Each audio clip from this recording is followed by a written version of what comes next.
Welcome to the Pregnancy, Birth and Recovery podcast, the place where you learn how to prepare your body for birth and recover well afterwards. I am Kath Bequee. I'm a pelvic floor physiotherapist, mum of 3, and founder of Fitness Mama.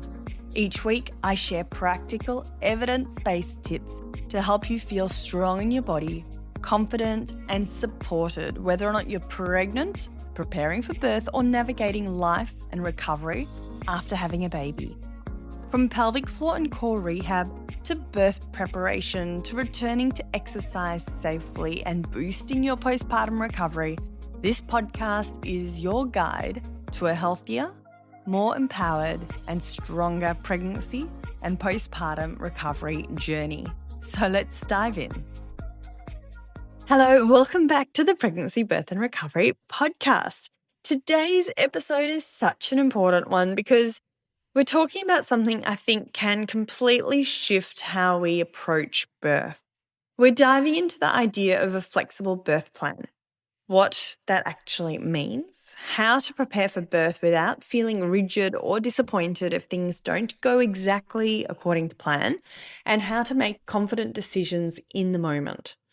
We also get into some really important conversations about pain relief options, when and how these decisions are made during labour, and how different pathways, for example, like a long pushing phase, instrumental delivery, or a caesarean, can impact not just birth itself, but recovery and pelvic floor health long term. So this is a really balanced, it's an honest discussion, especially if you're someone who wants to feel informed, supported, and in control without feeling like you have to hold tightly to one version of how birth should go. So I'm today joined by Dr Rangi De Silva, an obstetrician and gynaecologist with a strong passion for evidence-based individualised care.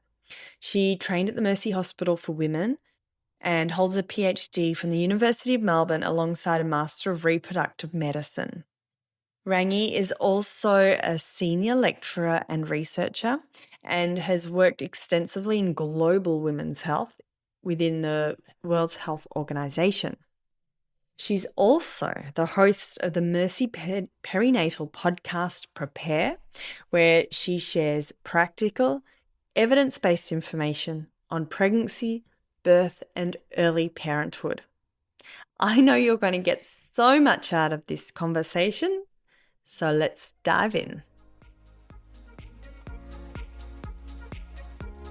Thank you so much for joining me on the podcast today. After a year in the making, I think it's so good. Thanks so much for having me, Kat. I'm really excited for this topic. I haven't told you this. I do have some spicy questions. That's not the right word, but some really good questions to throw at you to see what your thoughts are, especially from a pelvic floor perspective. But let's jump straight into it. So we're discussing birth plans. And I know a lot of women talk about birth plans and are encouraged to, think about their birth preferences. But in your experience, like how often do births actually go to plan? Yeah, and this is a really great question, Kath, because something I often tell my patients is that there's just so much about birth and pregnancy that is difficult to predict and difficult to control. And we do our very best, I think, in obstetrics, whether you're being cared for by a midwife or an obstetrician or your GP. I think we do our very best to try and predict how things are going to go and manage things as best as possible to minimize things going unplanned or complications or risks with you or baby. But there's still so much of it that's outside of our control. And to be honest, most of it is to do with really dynamic processes, as you know, the relationship of the baby with your uterus and the hormones and the pelvis and all of your muscles and joints and your pelvic floor. Like all of that is a really kind of dynamic thing. And Yeah, a lot of it is so outside of our Mm, control. So one thing I often say to patients is it's really important to know as much as you can about birth and the options you have and the possibilities, I think, because what you don't want is to get surprised mm, at the time because that's stressful. It's already a pretty yep. stressful situation. Um, and but at the same time, to be as open-minded and flexible as possible because you also just don't know how you're going to feel in birth. Mm, I think people often have preferences as to what they do and don't want to do in terms of analgesia or other things. But sometimes they might find that they really might want that particular thing or need that particular thing, and then afterwards feel a bit sad or guilty about that, which is not what we want. We want your birth to be the most positive thing it can be, and really overwhelmingly have you remember it as being an amazing day. yeah, absolutely.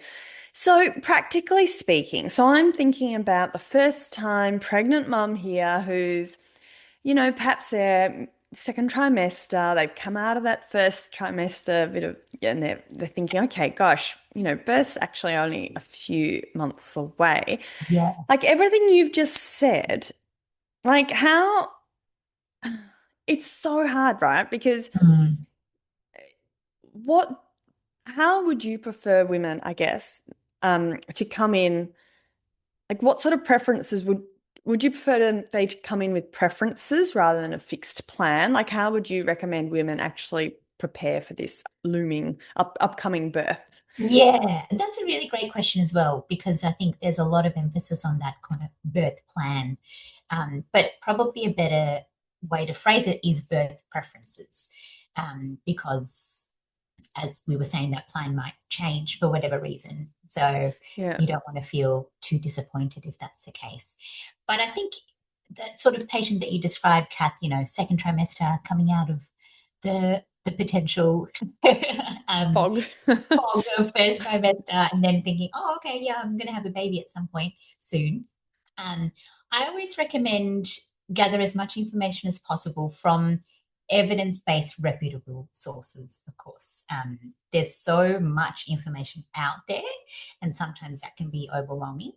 But what you really want to try and focus on is those people that are the professionals, whether it's midwives or obstetricians or Mm, allied health professionals such as yourself in the birth space that have reliable information about important aspects of birth and labour, postpartum mm, recovery. And a good way to do that is to attend antenatal classes at the hospital that you might be booked at if you're booked at a hospital. Or if you're not booked at a hospital, then to attend antenatal classes elsewhere. A lot of hospitals have their classes online these days. I think post COVID, that's something that has become more popular, and I suppose that adds to the flexibility of you attending, particularly with your partner or support hmm. person. But I think face-to-face classes are also really beneficial, Yeah. because you get a chance to meet other people, but you also get a chance to ask those questions, and um, it's really helpful. So Yeah. I would recommend some face-to-face classes too, and there's particular ones that I do recommend to people that are run by midwives who I work with, and Yeah. Birth Works is one of them. And Yeah. I think that's important. It's just being delivered by people who are practicing and in the field and Yeah. know the current up to date evidence, so they can guide you. But then there's other resources like this podcast, And um, yours and my podcast. podcast, yeah, through Mercy Perinatal called Prepare. But I think those that people process information in different ways. Some people might find it helpful to listen to something on a Mm, particular topic on the drive home, yeah. or listen to something a couple of times so they really get it. Um, yeah, so Yeah. gathering information is really important. There's also really reliable information on the the RANZCOG website, which is the Royal Australian and New Zealand College of Obstetrics and Gynaecology, and they work really hard with like lots of people and committees to put out those guidelines and statements for patients to make sure they're up to date with the current evidence and recommendations. So you know that if you're reading something on that website, it's been scrutinized and gone through weeks and months of tweaking so that it's easily accessible to you and reliable. And then I suppose when you've got all that information, it's important to talk to your healthcare provider about what that means for you, any particular questions you have, and how that might then translate to what you do and don't want at that point in your birth. Yeah. And I love what you mentioned in terms of there's lots of different ways we can consume information these days. Like it's compared to when I first gave birth 13 years ago, I don't think it was that long ago, but podcasts weren't things. Social media was in its infancy. Like I think women these days, it's more, I guess there can almost be an overwhelm of information. Like I'm overwhelmed and I'm not even pregnant, Totally. And even as a someone in this profession, when I was pregnant and postpartum, and even as a mum, I feel overwhelmed all the time. Yeah. And so, picking, as you said, like picking what medium of information works for you. So is it podcast? Is it reading a book? Is it having a talk to someone? So what works best for you, and then where you're going to source it. I think it's a really good tip. I would love to ask, we often discuss this information in a way that it's helping to give women a sense of control. It's helping to empower them with information. But because as you mentioned, some things don't go according to plan, and that's the way birth is in some situations. So I'd love to know, from your perspective, what mindset do you see in women who cope best when things don't go as expected? That's great question. I think the best mindset I see is that flexible, open-minded mindset. But importantly, the people who cope best is those who have trust in their provider. And I think that comes down to ideally having met that provider before, or if you haven't met them, then building that good rapport and relationship in the beginning of that clinical encounter. So that's why I think continuity of care is so important and something we try our best to do in the public system. Of course, it's one of the best things about the private system, whether that's going with a private midwife or a private obstetrician. In the public system, we have things like the midwifery group practice model, where you'll be seen by the same midwife or team of midwives the whole way, and they'll be there for your birth. And we also do try for the more medically complex patients who might need medical input to have continuity of care. But I think trust is so important, particularly in that vulnerable time and space of birth. And that lack of control is really scary. You've got to know that the person who is taking care of you is doing what you want and communicating effectively with you and taking your preferences into account, and that it's a real team effort. The person looking after you, the support people, and your team. What do you think about, how do you feel the mismatch of expectations adds to this? So, for example, let's, take a pelvic floor perspective. Yes.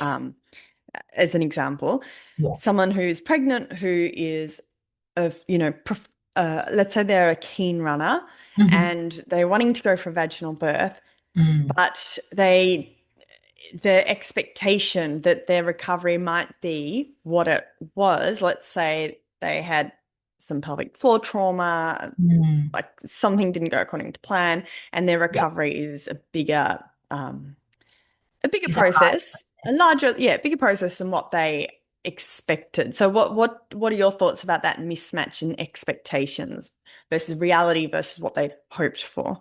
Yeah. And that's unfortunately a big thing as to why people are disappointed with their birth or recovery. I think it's that mismatch of expectations, whether it's pelvic floor or something else.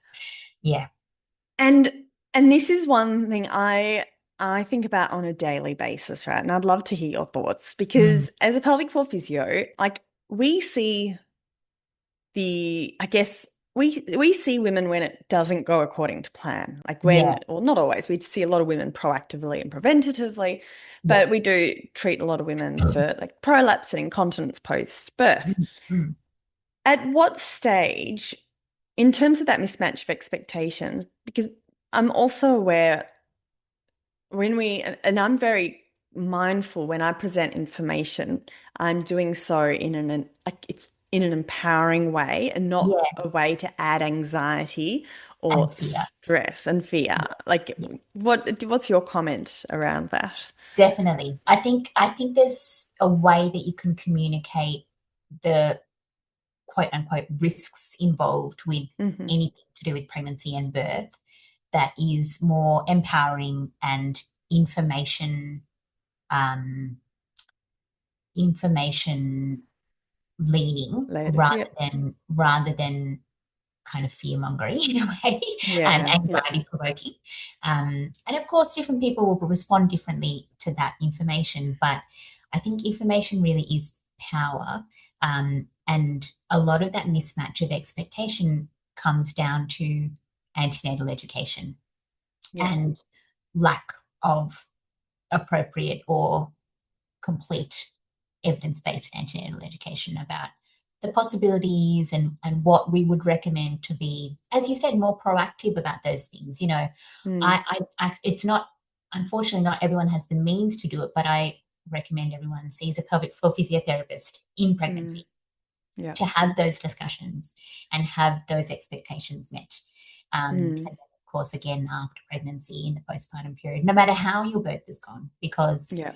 as you know, I'm sure you say it 100 times a day, um, pregnancy itself is a huge pressure on the pelvic floor. Yeah. So, you know, And I know I'm biased and I know I work in this area, but I I often get a bit saddened. Like in one way, we live in an amazing healthcare system in an amazing country in the world. Like we are one of the best public health systems, and aren't we mm, so fortunate?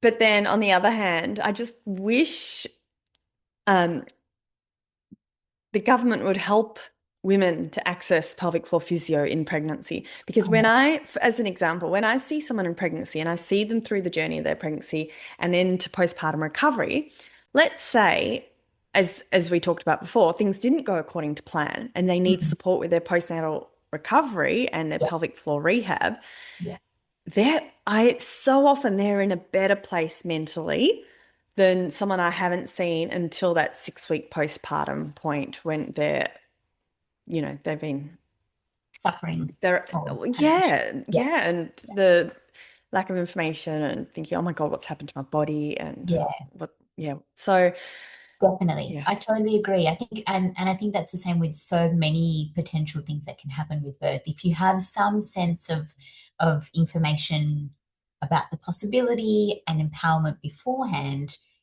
if it does end up happening, whether that's an extra stress on the pelvic floor Yeah. or say a postpartum hemorrhage or an emergency Caesar or something, then I think people mentally are in a better space to deal with it and Mm, be empowered rather than be surprised yeah. and sad by it.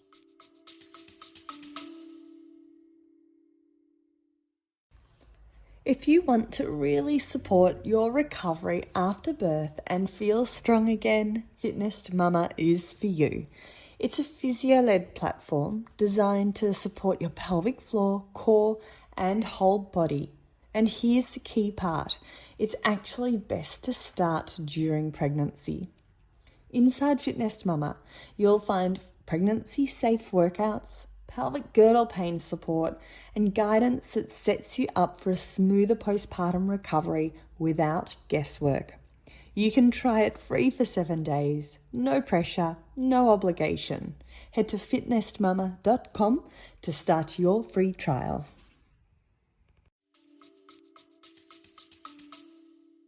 It's like you know your plan of action and you know what steps you have to take in order to get better. I think Exactly. that's so much that's coming from such a better place than someone going, "Oh my Mm. God, my body is like I've never expected it. Like I don't know Now what to do. something's wrong. Yeah. Yeah, something's Yeah. wrong with me. I'm broken." Like yeah, all that Yeah. sort of yeah. So Exactly. yeah, that's great. Um, Really great point. So, anyone listening, if you're speaking to your healthcare provider and you are feeling full of anxiety and you're like, maybe would you suggest, Rangi, trying like speaking to someone different, getting another point of view, like finding a trusted provider Yeah. where you feel Definitely. confident Yeah. and ready for the next steps?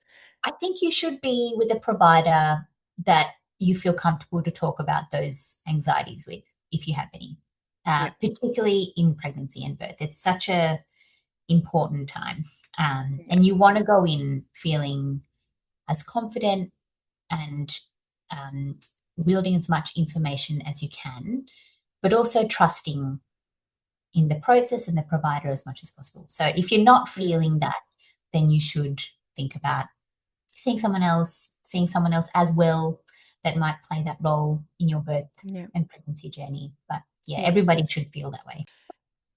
So let's discuss pain relief. And I know this could be a whole topic unto itself. Like we could be Yes. talking for hours just about pain relief, but I'm going to slip it into this episode here because it's a big part of birth plans or It is. birth preferences or birth maps or whatever term we give it. Yeah. So let's really briefly touch on what options are available, but I'd really love to know how those choices might or might not influence how labor progresses or Mm, the types of interventions that might follow or might not follow. yes. Yeah. Great question. And something I think that is one that every person that's potentially having a vaginal birth will think about or should think about. So I think firstly, when thinking about contractions or pain associated with those contractions, I think it's important to know that everybody will feel them differently. And you might even feel them differently depending on the baby you're having, from one pregnancy to another. And for most people who are thinking about this information, it's the first time they've experienced that type of pain. So again, going back to what we were talking about before, keeping an open mind as to what you might want or need is really important. But also, I think the mind has such an important role when it comes to pain, as you know, such a mind body connection in Mm. terms of how we process it, how we deal with it, and how we actually feel it. Um, and framing the pain in labor as positive is really helpful for people to deal with it. Whether that's if you're having a spontaneous labor or if you're being induced, I think that mindset of um, your body's working hard and it's working how it should be to try and meet this baby, and those contractions are doing a really important thing.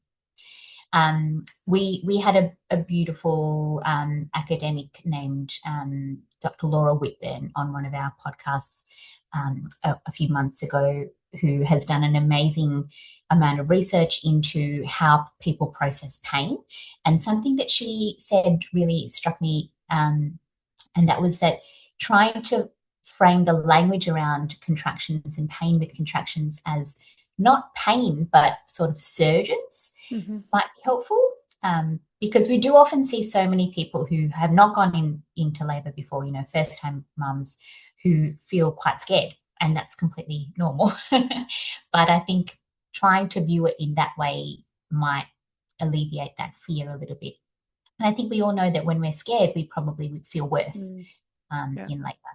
So I think that's the first thing to say, just like reframing that in people's Mhm. minds can help them deal with that pain in and of itself, Yeah. having the right mindset.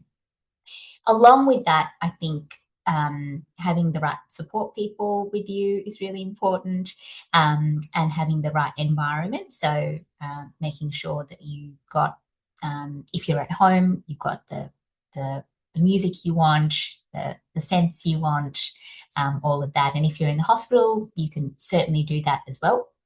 That all we know helps with how people process pain and those contractions or surges. But then going on to some of the non-drug or non-pharmacological methods of pain relief, we know that water is really helpful. So whether that's hopping in the shower, hopping in the bath, that can be really great if it's safe for you to do so.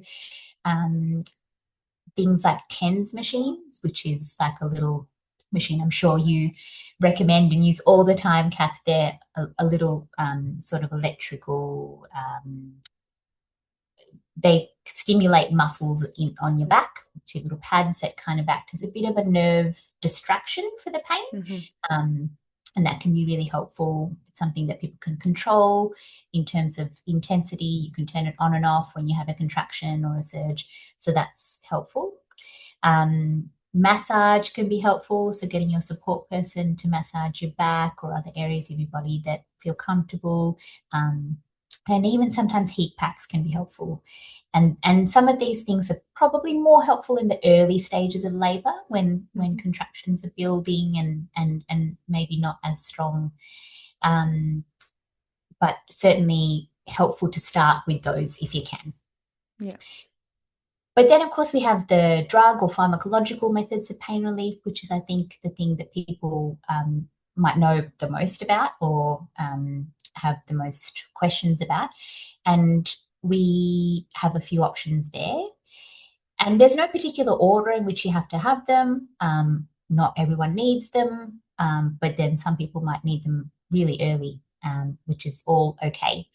But one of the main ones is using the gas, which is something that you pop in your mouth and that gas is breathed in, usually with a contraction, and then it's also released from your body pretty quickly. So it's quite a temporary potential relief of that pain.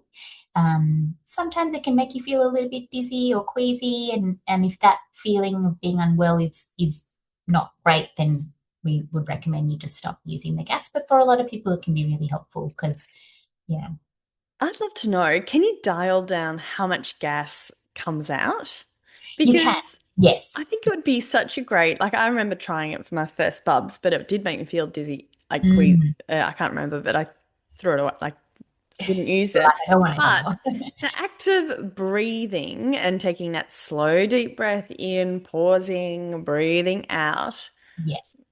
even if it's not actual gas, like Yes. can Yeah. you, if Totally. I think people find even just that act of breathing in and out mm, is helpful for to controlling. focus on, so you Yeah. can actually control how much it's pethidine, right? Yeah. Yeah. Well, it's nitrous oxide, the gas. Oh, I don't Yes. know why I said pethidine. Okay, Oh, that's okay. nitrous But oxide. yeah, no, you Yeah. can control it to a certain extent, but you can't, yeah, Okay. I get didn't that. realize that. Yeah. Yeah. Okay. Um, yeah, so that is a good way to kind of control your breathing for sure. Hmm. The other option is pethidine, as you mentioned. So that's an injection usually in your thigh, and that is a medication that can definitely give you quite a quick onset of not complete, but a lot of relief in pain, and it lasts for a couple of hours, 2 to 3 hours. And then starts to wear off after that. And sometimes you might need more than one of those injections if your labour is going on for a little while. It can make you feel a little bit sick. Not always, but it can.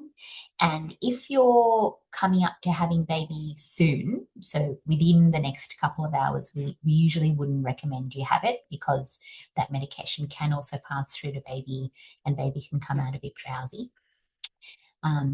But anytime before that in labour, it's safe because it will be passed out. Yeah. Do you find that quite hard to predict? Because I know sometimes you think there's heaps of time left and then there's not. Yeah. I think it can be really difficult, particularly when it's like someone who's had a baby before and that's really hard to predict. If there is any concern with, someone might have a baby really quickly, we'd probably recommend not going with the Yeah. pethidine. But for most first-time mums, particularly if it's early on in the piece, it's pretty safe. Okay. Yeah. And then I suppose the last one people often think about is the epidural, which is usually given by an anaesthetist, and that is a needle that goes into a certain part of your spine at a certain level. And there's a little medication that's given to basically take the pain away from that level down. But you can still feel pressure. And in some places, you can still move around a fair bit, but a lot of the time it limits your mobility. And there's a little what we call catheter or something that is it's inserted into that space in the spine that keeps giving you that pain medication through a machine as the labour goes on. So it lasts until the end of the labour. That is something that's open to anyone at any time if you go to a hospital that offers it. We usually need to give you a catheter in the bladder if you have an epidural because you won't be able to feel your bladder filling and whether or not you need to pee. And if you do have it too early, the concern is that it can slow your contractions down. If you have it when you're in what we call established labour, where you're having good, strong, regular contractions already, then it's less likely to do that. So whilst you can have an epidural at any time, we do recommend you try and wait, if you can, until those contractions are well established, so it has the least effect on the progress of your labour. But so that's kind of, I think, the main concern is people say, my labour slowed down when I had an epidural and then I needed this and that, which can be true if you don't have it at the right time. But I think there's also a role where it can really relax the pelvic floor and it can relax all of those muscles to help baby's position change and help baby come down.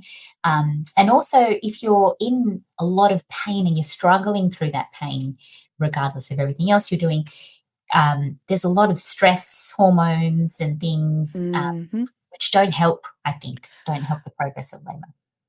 I'm so glad you just mentioned the pelvic floor then, because it was only at the most recent the research update. Every year we've got this amazing research update that talks about, anyway, I won't go into details, but it's only just recently that I did hear about that newer research. It's still not, a huge trials, it's not yet robust data that I'm aware of, but there's research emerging that you're right, as you said, epidural can reduce the risk of pelvic floor trauma with birth. And I was so excited to hear that because to me it makes sense, because what's the first thing you do when you're in discomfort or you're worried?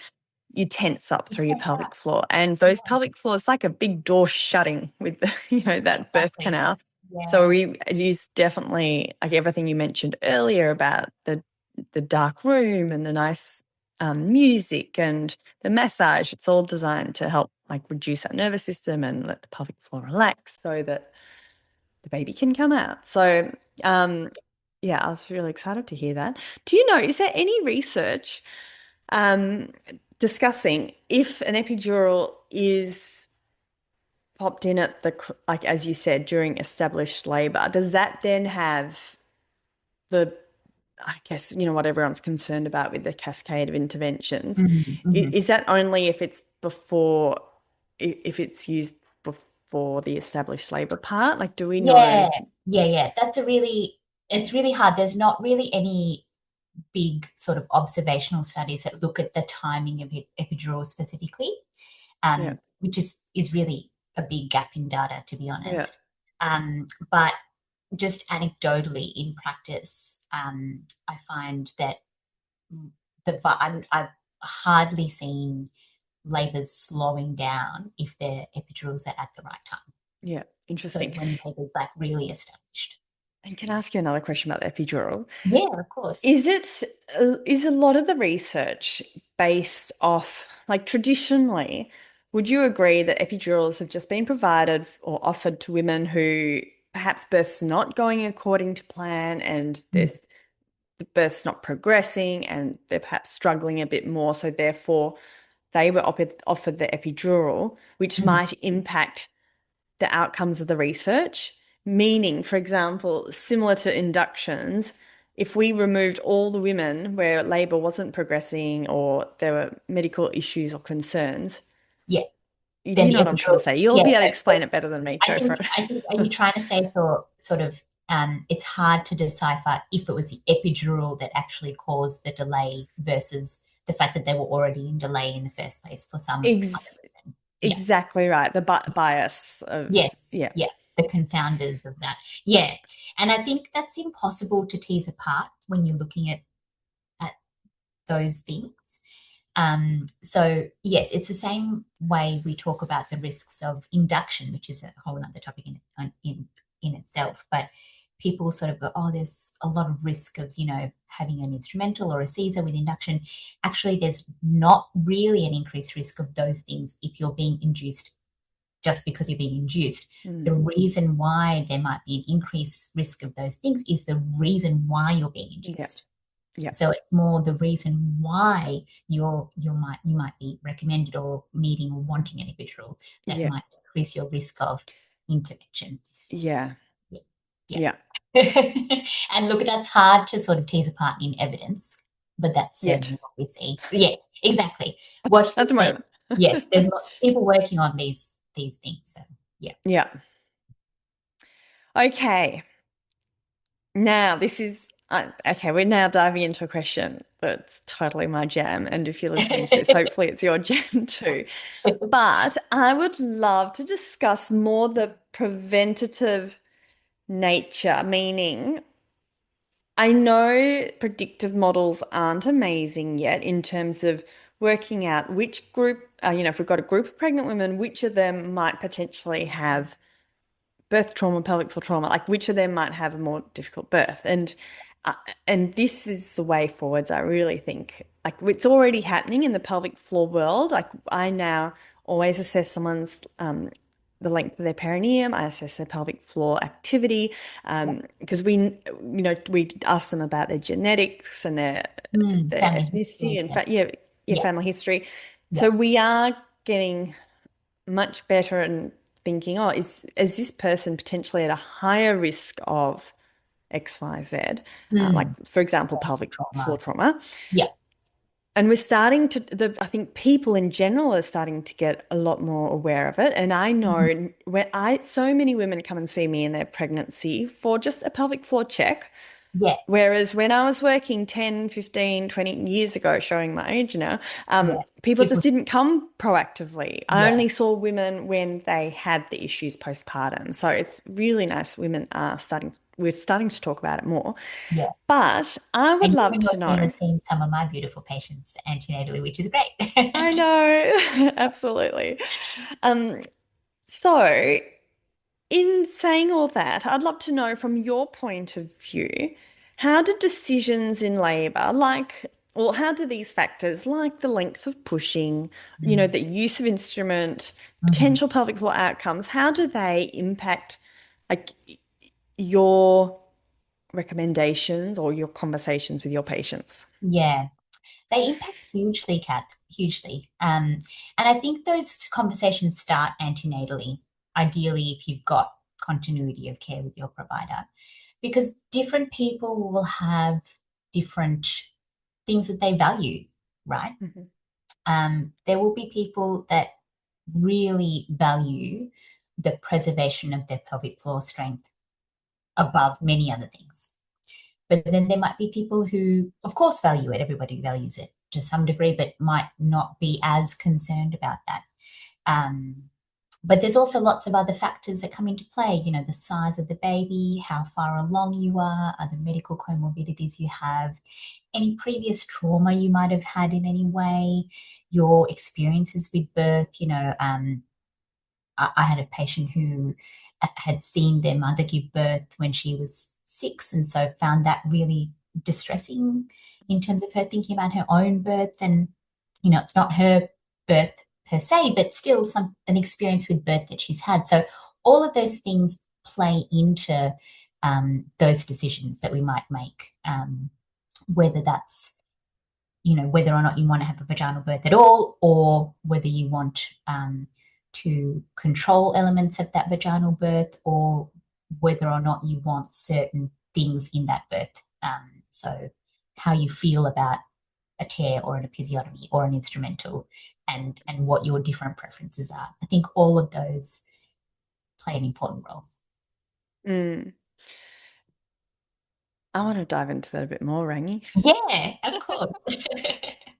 I was like, do we go to the next question? Yeah. Well, so let's talk about that more. You mentioned, with those, I think there are four things you just said. So like let's give a couple of, it's so hard to give examples, aren't they? Because every single person is different, and even in It's an so example. But I think everything you just said really is so great to hear, because I think,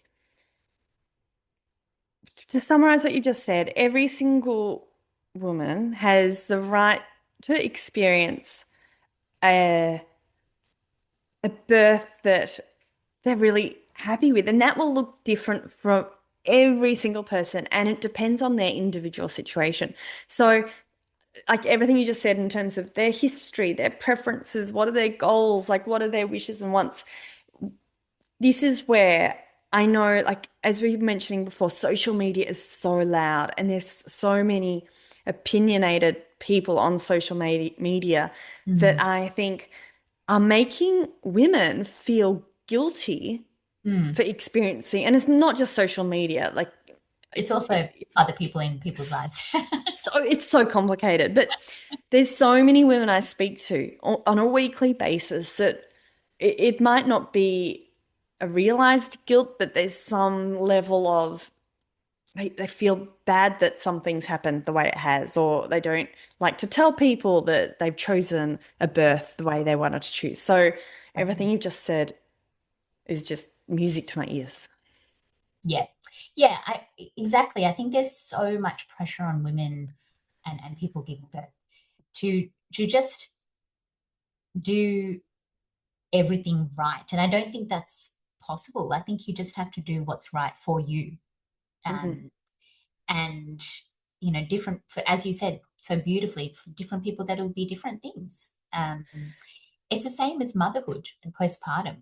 People have so many opinions Mm. on Oh, absolutely. It different doesn't things. stop, does it? It doesn't stop. It's the It first doesn't it's the stop. first foray into everybody else's Yeah. opinions that you'll get, but it just doesn't stop. So And it's the same for birth preference as, deciding which school to send your 13-year-old to, for example, because exactly. you don't have a crystal ball, and you Yeah. can't look in the future. So you can't see how your cesarean experience went, or your vaginal birth, or what XYZ. So Yeah. And hindsight's a lovely thing. hindsight is a lovely thing. And yeah, that's right. I wish we had a crystal ball that would make all of us very wealthy in this field. But and there's so many people who regret or feel bad or feel guilty about certain aspects of their birth, which is just the opposite of how we want people to feel. Everyone has the right to feel a joyful, beautiful Mm, experience. yeah. Now, I did have a bit of a juicy question that I sort of then I was like, oh, I can't ask that, but I'm going to So go ask it. for it. I'm going to Yeah. go for it because I know you need to go, and That's I'll okay. That's all right. regret it if I don't. Yeah, yeah, Let's discuss emergency cesareans.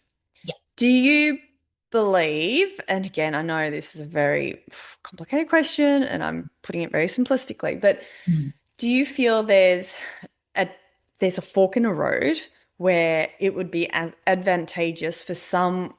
Again, it depends on the preferences and all their wishes and wants. But mhm. I guess, looking at it from a pelvic floor point of view, pelvic floor Yeah, trauma and birth point of view. Is yeah. there a fork in the road where you think it would be potentially advantageous for some women to choose an emergency cesarean rather than pursuing down a vaginal birth route? You mean emergency or elective? An emergency cesarean. So Yeah. So someone's when they're in let's labor, say let's calling it say let early. exactly. So let's say they've gone through for vaginal birth and they've been pushing for an hour and a half, two Hmm. hours. Hmm. Things aren't progressing. Yeah, Hmm. what's that fork in the road? And do you think, yeah, Yes. Yeah, definitely. And we deal with that kind of question every day on the labour ward, to be honest. And as you said, it does really depend on that person's birth preferences and everything, of course. But we do know that people who get to fully dilated, have a baby that is relatively low in the pelvis, we try and push. And for some reason, if that baby doesn't come out safely vaginally, or it's not safe to proceed with a vaginal birth at that point, and then we need to do an emergency Caesar at fully dilated, we do know that that really does put a lot of stress on the pelvic floor, because you've been pushing for so long. And whilst the baby doesn't come out through the pelvic floor muscles, it's still a lot of pressure on the pelvic floor. Then, of course, having an incision in your tummy from an emergency Caesar is another thing that you have to recover from. So you're sort of, got two stresses on your body that you're recovering from. If you take out the Caesar equation, pushing for a long time still does put a lot of stress on your pelvic floor, and is, as you know, a huge risk factor for pelvic floor issues postpartum. So that's why we don't like people to be pushing for more than 2 hours at a maximum, because it's also stressful for baby. And can you imagine actively pushing every couple of minutes for 2 hours? That's a marathon. Exhausting. And then if that ends up needing further help with, say, an instrumental like a forceps or a vacuum, plus or minus a tear or an episiotomy, that's further stress on your pelvic floor. So that's hard to predict. There's risk factors in your pregnancy or labour that might indicate that might be a risk, like big baby, or if you're overdue, there might be a reason why the baby doesn't want to come out, or the position of the baby certainly has a lot to do with that as well. Other medical problems that might be happening could increase the risk of that as well. But I think, as best as we do to try and predict those things, sometimes it can just happen. I think we always try and be a bit proactive, and if we think this labour is progressing really slowly, or baby's getting really stressed, or then we might have a discussion earlier rather than later about, is this the time for us to think about an emergency Caesar, rather than you having been pushing for 2 hours, or the baby being very stressed and us needing to do a very quick, stressful emergency Caesar. And again, that comes down to preferences. And people might say, yep, I'd prefer to do that rather than go through the stress of all of what you just said. But then there are other people who might go, no, I really want to keep going and try. Yep. And I know that this is a possibility, but I'm happy to take that chance. Yep. But it's all about discussing that and being open about those choices. And you're right, hopefully having that discussion before you're in the moment in the birth suite, because and that's the thing. I think a lot of people don't know why an emergency Caesar might be indicated or even brought up as an option in the first place. What are the reasons why we would consider that as a safe thing to do? And having that information before you end up in the birth suite is useful. Yeah, absolutely. Okay, last question. You've been amazing, and I know you're busy. No worries. So it's to sort of summarize everything we've said. If a woman could include just 3 things in a flexible birth plan that would actually support her both in the moment and for recovery, what would they be? Wow. It's a really doesn't have to be question. 3, but top few. I think if you can at all swing it, having someone that you've met before in your labour taking care of you would be ideal. Now, that's not possible for everyone, but if you can do that, I think that really goes a long way for everything. I think having all of your options available to you is really important. So I think not being closed off to any of the options in terms of pain relief and everything else is important. And mentally going, okay, I know what these are. I've got all the information I need about them, and I feel reassured that I can ask for any of them when I want is important. Yeah. Yeah. I think the third important thing, which is actually evidence-based, is having the right support person with you. Picking your support person, whether that's your partner or someone else as well, or instead of, controversially, is really important. Someone who will keep you calm, who will be able to advocate for you, who understands where you're coming from, is a huge protective factor in terms of how well your birth will go and how you'll feel in your birth. Yeah. And getting them involved in all that birth Yes. prep and the birth classes. And exactly. So they're also aware of everything. Yeah. Amazing. Rangi, how can everyone, or how is there a way that people can come and find you if they want to ask, come and chat? Or Of course, yeah. So I work publicly at the Mercy Hospital for Women in Heidelberg. So if you come as a public patient, I might see you there, which is lovely. But otherwise, I also work privately at Specialist 145 in Fitzroy. So you can contact us and make an appointment anytime.